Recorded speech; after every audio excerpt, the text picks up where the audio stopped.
ਭੂਤ ਪ੍ਰੇਤ ਆਤਮਾ ਦਾ ਨਾਮ ਸੁਣ ਕੇ ਅੱਜ ਦੇ ਲੋਕ ਬਸ ਇੱਕੋ ਗੱਲ ਕਹਿੰਦੇ ਨੇ ਕਿ ਅਜਿਹਾ ਕੁਝ ਵੀ ਦੁਨੀਆ ਦੇ ਵਿੱਚ ਨਹੀਂ ਹੁੰਦਾ, ਕਿਉਂਕਿ ਅਜਿਹਾ ਕੋਈ ਵੀ ਭੂਤ ਪ੍ਰੇਤ ਉਹਨਾਂ ਨੇ ਨਹੀਂ ਦੇਖਿਆ ਹੁੰਦਾ। ਪਰ ਜ਼ਰੂਰੀ ਨਹੀਂ ਜੋ ਦਿਖਾਈ ਦੇਵੇ ਉਹੀ ਸੱਚ ਹੁੰਦਾ ਹੈ। ਚੰਡੀਗੜ੍ਹ ਦੇ ਡਾਕਟਰ ਸਰੂਪ ਸਿੰਘ, ਜੋ ਕਿ ਜ਼ੂਲੌਜੀ ਦੇ ਪ੍ਰੋਫੈਸਰ ਨੇ, ਉਹਨਾਂ ਨੇ ਆਪਣੀ ਜ਼ਿੰਦਗੀ ਦਾ ਇੱਕ ਪੰਨਾ ਫਰੋਲ ਕੇ ਦੁਨੀਆ ਦੇ ਸਾਹਮਣੇ ਰੱਖ ਦਿੱਤਾ, ਜਿਸ ਨੂੰ ਸੁਣ ਕੇ ਵੱਡੇ ਵੱਡੇ ਲੋਕਾਂ ਦੀਆਂ ਲੱਤਾਂ ਤੱਕ ਕੰਬ ਗਈਆਂ। ਡਾਕਟਰ ਸਰੂਪ ਸਿੰਘ ਨੇ ਦੱਸਿਆ ਕਿ ਉਹ ਇੰਗਲੈਂਡ ਦੇ ਵਿੱਚ ਪੜ੍ਹਾਈ ਕਰਨ ਤੋਂ ਬਾਅਦ ਪੰਜਾਬ ਆਏ ਅਤੇ ਇੱਥੇ ਸਰਕਾਰੀ ਕਾਲਜ ਲੁਧਿਆਣਾ ਦੇ ਵਿੱਚ ਪੜ੍ਹਾਉਣਾ ਸ਼ੁਰੂ ਕਰ ਦਿੱਤਾ। ਸਮਾਂ ਬੀਤ ਰਿਹਾ ਸੀ ਤੇ ਮੇਰੀਆਂ ਆਪਣੀਆਂ ਖੁਦ ਦੀਆਂ ਰਿਸਰਚਿਸ ਚੱਲਦੀਆਂ ਰਹਿੰਦੀਆਂ ਸਨ। ਆਪਣੀ ਖੋਜਾਂ ਦੇ ਸਿਲਸਿਲੇ ਦੇ ਵਿੱਚ ਮੈਂ ਭਾਰਤ, ਚੀਨ, ਨੇਪਾਲ, ਸਿੰਗਾਪੁਰ ਦੇ ਜੰਗਲਾਂ ਦੇ ਵਿੱਚ ਜਾ ਕੇ ਖੋਜਾਂ ਕਰਦਾ ਸੀ। ਜ਼ਿੰਦਗੀ ਵਧੀਆ ਚੱਲ ਰਹੀ ਸੀ, ਪਰ ਕਈ ਵਾਰ ਜ਼ਿੰਦਗੀ ਕੁਝ ਅਜਿਹਾ ਦਿਖਾ ਦਿੰਦੀ ਹੈ ਜਿਸ ਦੀ ਆਪਾਂ ਕਲਪਨਾ ਤੱਕ ਨਹੀਂ ਕੀਤੀ ਹੁੰਦੀ, ਤੇ ਨਾ ਚਾਹੁੰਦਿਆਂ ਹੋਇਆਂ ਵੀ ਉਹ ਗੱਲਾਂ ਨੂੰ ਮੰਨਣਾ ਹੀ ਪੈਂਦਾ ਹੈ। ਸਾਲ 2009 ਦੇ ਵਿੱਚ ਮੇਰੇ ਨਾਲ ਅਜਿਹਾ ਕੁਝ ਹੋਇਆ ਜਿਸ ਨੂੰ ਮੈਂ ਭੁੱਲ ਨਹੀਂ ਸਕਦਾ, ਤੇ ਅੱਜ ਵੀ ਉਹ ਘਟਨਾ ਨੂੰ ਯਾਦ ਕਰਕੇ ਮੈਂ ਕੰਬ ਉੱਠਦਾ ਹਾਂ। ਮੈਂ ਤਰਕਵਾਦੀ ਇਨਸਾਨ ਸੀ, ਸਾਇੰਸਦਾਨ ਸੀ, ਤੇ ਭੂਤ ਪ੍ਰੇਤ ਅੰਧ ਵਿਸ਼ਵਾਸ ਦੇ ਉੱਤੇ ਮੈਂ ਧਿਆਨ ਨਹੀਂ ਦਿੰਦਾ ਸੀ। ਇੱਕ ਖੋਜ ਮੈਨੂੰ ਸਾਲ 2009 ਦੇ ਵਿੱਚ ਉੱਤਰਾਖੰਡ ਦੇ ਜੰਗਲਾਂ ਤੱਕ ਲੈ ਗਈ। ਜੰਗਲ ਮੇਰੇ ਲਈ ਕੋਈ ਨਵਾਂ ਨਹੀਂ ਸੀ, ਪਰ ਇਲਾਕੇ ਬਾਰੇ ਮੈਨੂੰ ਕੁਝ ਖਾਸ ਜਾਣਕਾਰੀ ਨਹੀਂ ਸੀ। ਮੇਰੇ 2 ਵਿਦਿਆਰਥੀ ਤੇ ਨਾਲ 2 ਹੋਰ ਬੰਦੇ ਸਾਡੇ ਨਾਲ ਉਸ ਜੰਗਲਾਂ ਦੇ ਵਿੱਚ ਗਏ। ਜੰਗਲ ਦੇ ਵਿੱਚ ਪਹੁੰਚ ਗਏ ਤੇ ਜੰਗਲ ਤੋਂ ਬਾਹਰ ਇੱਕ ਜੰਗਲਾਤ ਵਿਭਾਗ ਦਾ ਕੁਆਟਰ ਸੀ, ਜਿਸ ਵਿੱਚ ਆਪਾਂ ਰੁਕਣ ਦਾ ਇੰਤਜ਼ਾਮ ਕੀਤਾ, ਜੋ ਕਿ ਕਾਫੀ ਸਮੇਂ ਤੋਂ ਬੰਦ ਪਿਆ ਸੀ। ਕਾਫੀ ਵੱਖਰਾ ਜਿਹਾ ਏਰੀਆ ਸੀ। ਵਿਭਾਗ ਦੇ ਲੋਕ ਉੱਥੇ ਘੱਟ ਹੀ ਡਿਊਟੀ ਕਰਦੇ ਸੀ, ਪਰ ਕੁਝ 2 ਕਿਲੋਮੀਟਰ ਤੇ ਇੱਕ ਪਿੰਡ ਸੀ ਤੇ ਉੱਥੇ ਇੱਕੋ ਇੱਕ ਦੁਕਾਨ ਸੀ। ਆਪਾਂ ਜੰਗਲ ਦੇ ਵਿੱਚ ਖੋਜ ਕਰਨ ਤੋਂ ਪਹਿਲਾਂ ਦੁਕਾਨ ਤੋਂ ਜ਼ਰੂਰੀ ਸਮਾਨ ਲੈਣ ਵਾਸਤੇ ਗਏ ਤਾਂ ਦੁਕਾਨਦਾਰ ਨੇ ਸਾਨੂੰ ਵੱਖਰੀ ਕਹਾਣੀ ਸੁਣਾ ਦਿੱਤੀ।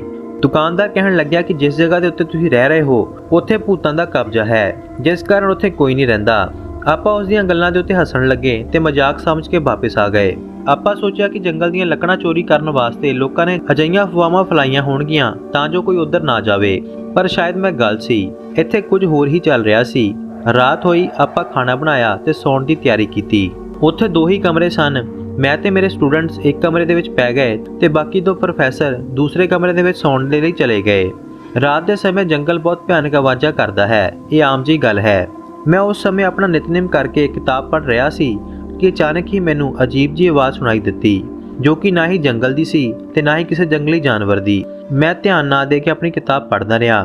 ਕੁਝ ਸਮੇਂ ਬਾਅਦ ਦੂਸਰੇ ਪ੍ਰੋਫੈਸਰ ਮੇਰੇ ਕਮਰੇ ਦੇ ਵਿੱਚ ਆਏ ਤੇ ਕਹਿਣ ਲੱਗੇ ਕਿ ਉਹਨਾਂ ਦੇ ਕਮਰੇ ਦੇ ਵਿੱਚ ਕੋਈ ਘੁੰਮ ਰਿਹਾ ਸੀ ਤੇ ਬਹੁਤ ਹੀ ਭਿਆਨਕ ਆਵਾਜ਼ਾਂ ਕੱਢ ਰਿਹਾ ਸੀ। ਮੈਨੂੰ ਯਕੀਨ ਨਹੀਂ ਹੋਇਆ। ਮੈਂ ਕਮਰੇ ਵੱਲ ਗਿਆ। ਉੱਥੇ ਸੱਚ ਵਿੱਚ ਹੀ ਇੱਕ ਸਾਇਆ ਘੁੰਮਦਾ ਨਜ਼ਰ ਹੀ ਪਿਆ। ਡਰ ਤਾਂ ਲੱਗਿਆ, ਪਰ ਕੁਝ ਕਰ ਨਹੀਂ ਸਕਦੇ ਸੀ ਕਿਉਂਕਿ ਆਪਾਂ ਫਸ ਚੁੱਕੇ ਸੀ। ਅਚਾਨਕ ਹੀ ਮੇਰੇ ਵਿਦਿਆਰਥੀ ਦੇ ਉੱਤੇ ਕਿਸੇ ਚੀਜ਼ ਨੇ ਵਾਰ ਕੀਤਾ ਤੇ ਲਗਾਤਾਰ ਵਾਰ ਹੁੰਦੇ ਰਹੇ, ਪਰ ਉੱਥੇ ਆਪਾਂ ਕੁਝ ਨਹੀਂ ਕਰ ਪਾਏ ਕਿਉਂਕਿ ਆਪਾਂ ਉਸ ਚੀਜ਼ ਨੂੰ ਸਿਰਫ ਮਹਿਸੂਸ ਕਰ ਸਕਦੇ ਸੀ, ਪਰ ਦਿਖਾਈ ਕੁਝ ਵੀ ਨਹੀਂ ਦਿੱਤਾ। ਡਰ ਕੇ ਸਾਰੇ ਲੋਕ ਬਾਹਰ ਜੰਗਲ ਦੀ ਤਰਫ ਭੱਜੇ। ਮੈਂ ਵੀ ਬਾਹਰ ਚਲਿਆ ਗਿਆ। ਜੰਗਲ ਦੇ ਵਿੱਚ ਕੁਝ 1.5 ਕਿਲੋਮੀਟਰ ਅੰਦਰ ਜਾ ਕੇ ਇੱਕ ਖਾਲੀ ਜਗ੍ਹਾ ਆਈ ਜਿੱਥੇ ਆਪਾਂ ਰੁਕ ਗਏ। ਉੱਥੇ ਇੱਕ ਪੁਰਾਣਾ ਘਰ ਅਤੇ ਖੂਹ ਸੀ। ਆਪਾਂ ਉੱਥੇ ਰੁਕੇ। ਮੈਂ ਬਾਕੀਆਂ ਨੂੰ ਕਿਹਾ ਕਿ ਸਾਨੂੰ ਜੰਗਲ ਦੀ ਤਰਫ ਨਹੀਂ ਸਗੋਂ ਪਿੰਡ ਦੀ ਤਰਫ ਭੱਜਣਾ ਚਾਹੀਦਾ ਸੀ ਕਿ ਅਚਾਨਕ ਹੀ ਇੱਕ ਭਿਆਨਕ ਆਵਾਜ਼ ਸਾਡੇ ਕੋਲ ਆਈ, ਜਿਸ ਨਾਲ ਮੇਰਾ ਇੱਕ ਸਟੂਡੈਂਟ ਡਰ ਕੇ ਬੇਹੋਸ਼ ਹੋ ਗਿਆ। ਮੈਨੂੰ ਉਸ ਵੇਲੇ ਮਹਿਸੂਸ ਹੋਇਆ ਕਿ ਇੱਥੇ ਇੱਕ ਨਹੀਂ ਕਾਫੀ ਸਾਰੇ ਭੂਤ ਪ੍ਰੇਤ ਨੇ ਤੇ ਹੁਣ ਸਾਡਾ ਬਚਣਾ ਬਿਲਕੁਲ ਮੁਸ਼ਕਿਲ ਹੈ। ਉੱਥੇ ਮੈਂ ਸਮਾਂ ਨਾ ਖਰਾਬ ਕਰਦਿਆਂ ਸਾਰਿਆਂ ਨੂੰ ਇਕੱਠਾ ਕਰਕੇ ਬਿਠਾ ਲਿਆ ਤੇ ਕਿਹਾ ਕਿ ਜੋ ਮੈਂ ਸ਼ਬਦ ਬੋਲਦਾ ਹਾਂ ਤੁਸੀਂ ਨਾਲ ਨਾਲ ਮੇਰੇ ਸ਼ਬਦ ਉਹ ਬੋਲਣੇ ਨੇ। ਮੈਂ ਚੌਂਕੜਾ ਮਾਰ ਕੇ ਤਾਤੀ ਵਾਉਣ ਲੱਗ ਗਈ। ਪਾਰ ਬ੍ਰਹਮ ਸਰਨਾਈ ਦਾ ਜਾਪ ਕਰਨਾ ਸ਼ੁਰੂ ਕਰ ਦਿੱਤਾ। ਸ਼ਬਦ ਦਾ ਜਾਪ ਕਰਦਿਆਂ ਕਰਦਿਆਂ 1 ਘੰਟਾ ਬੀਤ ਗਿਆ। ਉਹ ਆਵਾਜ਼ਾਂ ਹੌਲੀ ਹੌਲੀ ਹੁੰਦੀਆਂ ਘੱਟ ਹੋ ਗਈਆਂ। ਸਾਰੀ ਰਾਤ ਆਪਾਂ ਉੱਥੇ ਸ਼ਬਦ ਪੜ੍ਹ ਕੇ ਗੁਜ਼ਾਰੀ, ਪਰ ਸਾਨੂੰ ਸਾਫ਼-ਸਾਫ਼ ਮਹਿਸੂਸ ਹੋ ਰਿਹਾ ਸੀ ਕਿ ਸਾਡੇ ਆਲੇ ਦੁਆਲੇ ਕੋਈ ਘੁੰਮ ਰਿਹਾ ਸੀ ਪਰ ਹਮਲਾ ਨਹੀਂ ਕਰ ਪਾ ਰਿਹਾ। ਸਾਰੀ ਰਾਤ ਜਾਪ ਕਰਦਿਆਂ ਆਪਾਂ ਥੱਕ ਚੁੱਕੇ ਸੀ। ਇੰਜ ਲੱਗ ਰਿਹਾ ਸੀ ਕਿ ਪ੍ਰੇਤ ਸਾਡੀ ਜਾਨ ਲੈ ਕੇ ਹੀ ਮੁੜਨਗੇ। ਮੈਂ ਮਨ ਹੀ ਮਨ ਅੰਦਰ ਗੁਰੂ ਨਾਨਕ ਸਾਹਿਬ ਦੇ ਅੱਗੇ ਅਰਦਾਸ ਕੀਤੀ ਕਿ ਹੇ ਗੁਰੂ ਨਾਨਕ ਸਾਹਿਬ, ਸਾਡੀ ਰੱਖਿਆ ਕਰੋ। ਇੱਥੇ ਤੁਹਾਡੀ ਬਾਣੀ ਦੇ ਸਹਾਰੇ ਦੀ ਲੋੜ ਹੈ। ਆਪਾਂ ਇਹਨਾਂ ਸ਼ਕਤੀਆਂ ਦੇ ਨਾਲ ਨਹੀਂ ਲੜ ਸਕਦੇ। ਅਜਿਹੀ ਅਰਦਾਸ ਮੈਂ ਮਨ ਦੇ ਅੰਦਰ ਕਰ ਹੀ ਰਿਹਾ ਸੀ ਕਿ ਮੇਰੇ ਕੰਨਾਂ ਦੇ ਵਿੱਚ ਜਪਜੀ ਸਾਹਿਬ ਦੀ ਬਾਣੀ ਦੀ ਆਵਾਜ਼ ਪਈ, ਜਿਵੇਂ ਕੋਈ ਪਿੰਡ ਦੇ ਗੁਰੂ ਘਰ ਦੇ ਵਿੱਚ ਅੰਮ੍ਰਿਤ ਵੇਲੇ ਸਪੀਕਰ ਦੇ ਵਿੱਚ ਪਾਠ ਕਰ ਰਿਹਾ ਹੋਵੇ। ਹੌਲੀ ਹੌਲੀ ਬਾਣੀ ਦੀ ਆਵਾਜ਼ ਉੱਚੀ ਹੋਈ ਤੇ ਸ਼ਾਇਦ ਬਾਣੀ ਸੁਣ ਕੇ ਪ੍ਰੇਤ ਉੱਥੋਂ ਚਲੇ ਗਏ ਕਿਉਂਕਿ ਅੰਮ੍ਰਿਤ ਵੇਲਾ ਵੀ ਹੋ ਚੁੱਕਿਆ ਸੀ। ਦਿਨ ਚੜ੍ਹੇ ਆਪਾਂ ਆਪਣੇ ਕੈਂਪ ਵੱਲ ਗਏ। ਉੱਥੋਂ ਸਮਾਨ ਚੱਕਿਆ ਤੇ ਵਾਪਿਸ ਮੁੜ ਆਏ। ਦੁਕਾਨਦਾਰ ਸਾਨੂੰ ਜਾਂਦਿਆਂ ਦੇਖ ਸਭ ਕੁਝ ਸਮਝ ਗਿਆ ਤੇ ਕਹਿਣ ਲੱਗਿਆ ਕਿ ਤੁਹਾਨੂੰ ਮੈਂ ਪਹਿਲਾਂ ਹੀ ਸੁਚੇਤ ਕੀਤਾ ਸੀ।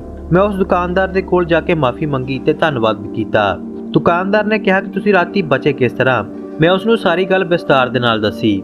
ਸਾਰੀ ਗੱਲ ਸੁਣ ਕੇ ਦੁਕਾਨਦਾਰ ਕਹਿੰਦਾ ਹੈ ਕਿ ਬਾਕੀ ਸਭ ਕੁਝ ਤਾਂ ਠੀਕ ਹੈ, ਪਰ ਤੁਸੀਂ ਝੂਠ ਬੋਲ ਰਹੇ ਹੋ। ਮੈਂ ਕਿਹਾ ਕਿ ਇਸ ਵਿੱਚ ਕੁਝ ਵੀ ਨਹੀਂ ਝੂਠ, ਸਭ ਕੁਝ ਸੱਚ ਹੈ। ਦੁਕਾਨਦਾਰ ਨੇ ਕਿਹਾ ਕਿ ਅਜਿਹਾ ਕਿਵੇਂ ਹੋ ਸਕਦਾ ਹੈ। ਤੁਸੀਂ ਕਿਹਾ ਕਿ ਸਪੀਕਰ ਦੇ ਵਿੱਚ ਬਾਣੀ ਦੀ ਆਵਾਜ਼ ਸੁਣੀ, ਜਿਸ ਨੂੰ ਸੁਣ ਕੇ ਪ੍ਰੇਤ ਉੱਥੋਂ ਚਲਿਆ ਗਿਆ। ਪਰ ਇੱਥੇ ਦੂਰ-ਦੂਰ ਤੱਕ ਕੋਈ ਵੀ ਗੁਰਦੁਆਰਾ ਸਾਹਿਬ ਨਹੀਂ ਹੈ ਤੇ ਇੱਥੇ 40 ਕਿਲੋਮੀਟਰ ਦੇ ਇਲਾਕੇ ਦੇ ਵਿੱਚ ਕੋਈ ਵੀ ਸਿੱਖ ਪਰਿਵਾਰ ਨਹੀਂ ਰਹਿੰਦਾ। ਤੇ ਤੁਸੀਂ ਫਿਰ ਕਿਹੜੇ ਸਪੀਕਰ ਦੇ ਵਿੱਚ ਕਿਹੜੀ ਬਾਣੀ ਸੁਣ ਲਈ? ਇੱਥੇ ਤਾਂ ਕਿਸੇ ਮੰਦਿਰ ਦੇ ਵਿੱਚ ਵੀ ਸਪੀਕਰ ਨਹੀਂ ਹੈ। ਦੁਕਾਨਦਾਰ ਦੀ ਇਹ ਗੱਲ ਸੁਣ ਕੇ ਮੇਰੀਆਂ ਲੱਤਾਂ ਕੰਬਣ ਲੱਗੀਆਂ। ਸਾਡੇ ਨਾਲ ਜੋ ਵੀ ਹੋ ਰਿਹਾ ਸੀ ਉਹ ਬਹੁਤ ਹੀ ਭਿਆਨਕ ਸੀ। ਅੱਜ ਵੀ ਮੈਂ ਸੋਚਦਾ ਹਾਂ ਕਿ ਉਹ ਜਪਜੀ ਸਾਹਿਬ ਦੇ ਪਾਠ ਦੀ ਆਵਾਜ਼ ਕਿੱਥੋਂ ਆਈ ਸੀ, ਜੋ ਕਿ ਆਪਾਂ ਸਾਰਿਆਂ ਨੇ ਸੁਣੀ ਸੀ। ਇਹ ਕਿੱਸਾ ਮੈਂ ਆਪਣੇ ਘਰ ਪਰਿਵਾਰ, ਰਿਸ਼ਤੇਦਾਰ, ਦੋਸਤਾਂ ਨੂੰ ਸੁਣਾਇਆ, ਪਰ ਕਿਸੇ ਨੇ ਸੱਚ ਨਹੀਂ ਮੰਨਿਆ। ਪਰ ਇਹ ਸੱਚਾਈ ਸਾਡੇ ਪੰਜਾਂ ਦੇ ਵਿੱਚ ਕਾਇਮ ਹੈ। ਸੋ ਤੁਸੀਂ ਕਿਸੇ ਵੀ ਸਥਿਤੀ ਦੇ ਵਿੱਚ ਕਿਉਂ ਨਾ ਹੋਵੋ, ਜਿੰਨੀ ਮਰਜ਼ੀ ਵੱਡੀ ਕਿਉਂ ਨਾ ਹੋਵੇ, ਵਾਹਿਗੁਰੂ ਦਾ ਨਾਮ, ਭਰੋਸਾ ਅਤੇ ਵਿਸ਼ਵਾਸ ਨਾਲ ਕੀਤੀ ਗਈ ਅਰਦਾਸ ਹਰ ਥਾਂ ਸਹਾਈ ਹੁੰਦੀ ਹੈ।